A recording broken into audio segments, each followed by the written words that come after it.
Hi students, welcome back to physics video session. So in this session we are going to discuss about electricity part 5. In the part 5 we are seeing Kirchhoff laws. So what is the purpose of Kirchhoff laws and how can they be expressed? Why we use Kirchhoff law? Kirchhoff laws are used to help us understand current and voltage work within a circuit. They can also be used to analyze the complex circuits. So what do you mean by complex circuits? The complex circuits, they having the more number of resistors and more than one potential sources, the power sources, and having more branches. They are called complex circuits. For those circuits we cannot apply the simple Ohm's law, and they cannot be reduced to one equivalent circuit or equivalent resistance. So already we know about the series and parallel combination of resistors. We cannot apply those concepts to the complex circuits. So we can apply Kirchhoff laws described by him, and he proposes two laws. First law is called Kirchhoff current law, KCL. It's also called as junction rule, because especially this rule, current law, is applied to a junction of any electrical circuits. Consider any junction at any closed circuit, that is electrical circuit, the total sum of the currents meeting at the junction is 0. The algebraic sum of current equal to 0, which means considering this junction, the 5 currents I1 to I5, 5 currents are meeting at the point. Here I1, I2 are entering the junction, and I3, I4 and I5 are leaving the junction. So total current will be 0, which means we have to consider some sign convention for the currents. For entering current they are taken as the positive, and for leaving current they are taken as the negative. So total equation can be written as I1 plus I2 minus I3 minus I4 minus I5 equal to 0. Also we can write I1 plus I2 equal to I3 plus I4 plus I5. Here I1 plus I2 are the sum of entering currents, which is equal to sum of leaving currents I3, I4 and I5. So we can define the law. The algebraic sum of all currents entering and exiting a junction must be equal to 0, and also defined as current entering is equal to current leaving the junction. Simply we can tell the algebraic sum of currents at any junction is equal to 0. So this is called Kirchhoff current law, or simply called as junction rule. So we may calculate the unknown resistance by using this law. Consider a simple circuit. So here there are 5 currents meeting at the point I1 to I5. Here I1 is 5 ampere and I2 is 4 ampere, I3 3 ampere and I4 2 ampere. I5 we don't know, so we have to calculate I5. For that, by using this rules, first current law, so I1 plus I2 or entering current is equal to I3 plus I4 plus I5. These three are leaving current. By substituting all this value, we can reduce the I5. So entering current equal to I1 plus I2, 5 plus 4, 9 ampere. So which is equal to sum of I3 plus I4 plus I5. So we know I3, I4, substituting we can find the I3, which is equal to 4 ampere. So simple method, we can calculate the unknown current in a junction at a closed circuit. Next we move to Kirchhoff voltage law, KVL. First initially KCL, Kirchhoff current law. This is voltage law. It is also known as loop rule, because here any closed path is called loop. Any closed path of the electrical circuit is called loop. Previously in the first law, the current law, the sum of currents in a junction is 0.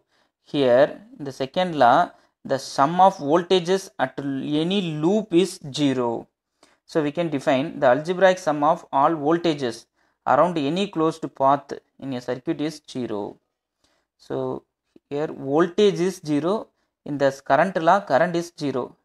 In the current law, junction is considered. In the voltage law, loop, a closed path is considered. So we can also consider some sign convention for the voltages.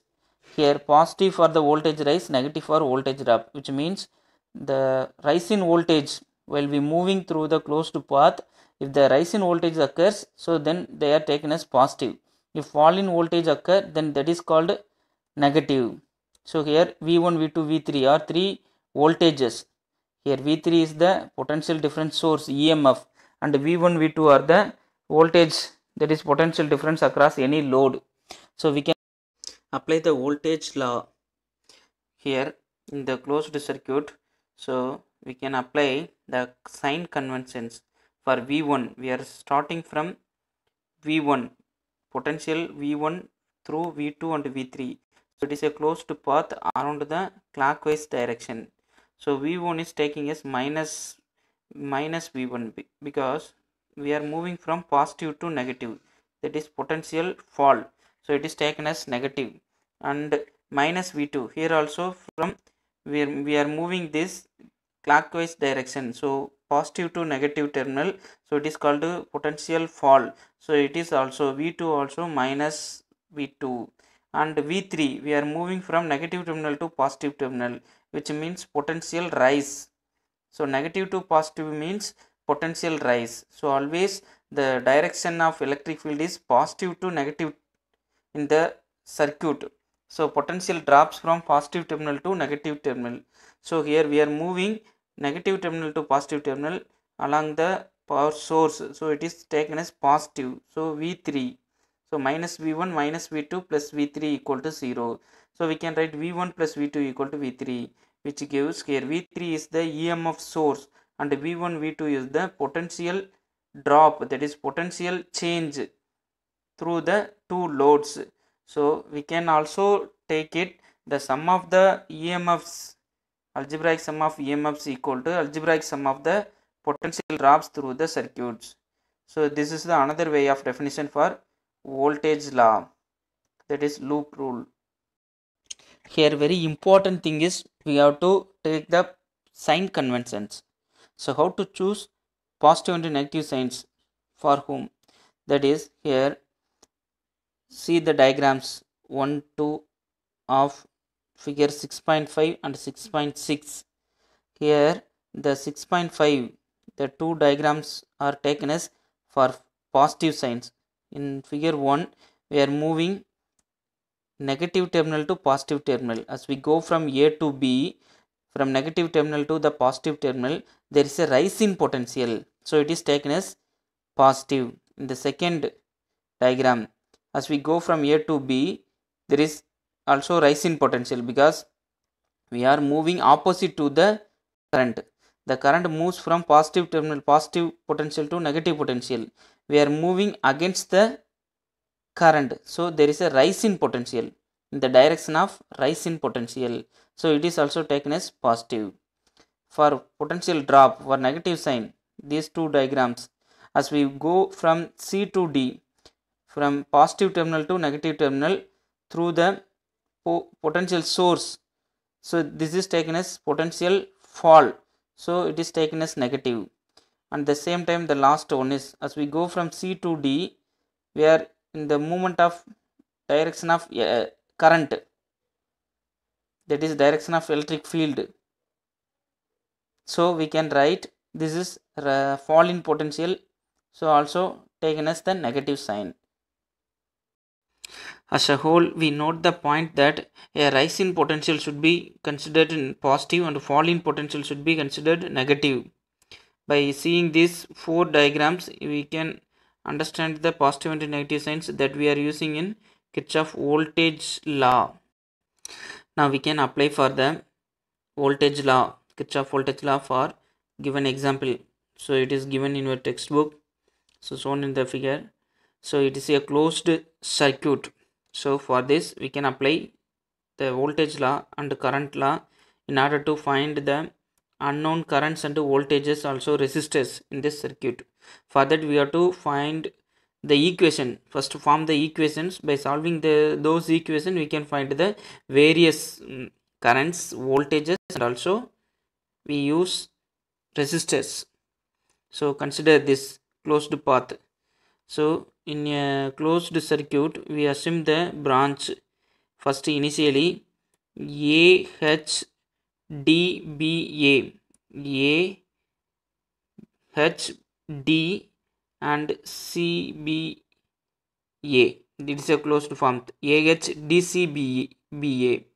Here we move from clockwise direction. So this is clockwise direction. We assume that. So initially, how can form the equations? For that, we know applying the conventions. Here current moves from A to H. So current is this direction. So along the current direction, potential drop, fall in potential. So the voltage across 30 ohm is taken as negative, which is equal to minus 30 I1. We know that potential Ohm's law V is equal to IR. So V equal to I into R. I equal to current, R is the resistance. So the voltage across resistance 30 ohm is equal to V equal to minus 30 I1. Minus 30 I1. And considering next point H2D, there is no potential drop, same thing. And D to C, there is a EMF is there. So the EMF, we are moving from negative to positive. So this is the potential rise. So it is taken as positive. Minus plus 45. And also there are two resistors are there, 1 ohm and 40 ohm between C and A. So both are in series connection and they are next to next connected. So we can add them simply. So 40 plus 1 ohm, 41 ohm. So the potential drop through this 41 ohm is taken as also negative, because we are moving higher potential to lower potential. Potential drop is there. So minus 41 I3. So we can form the equation minus 30 I1 and plus 45 and minus 41 I3. So this is the equation we formed. So similar way we can apply for the second branch, that is the branch AHDEFGA.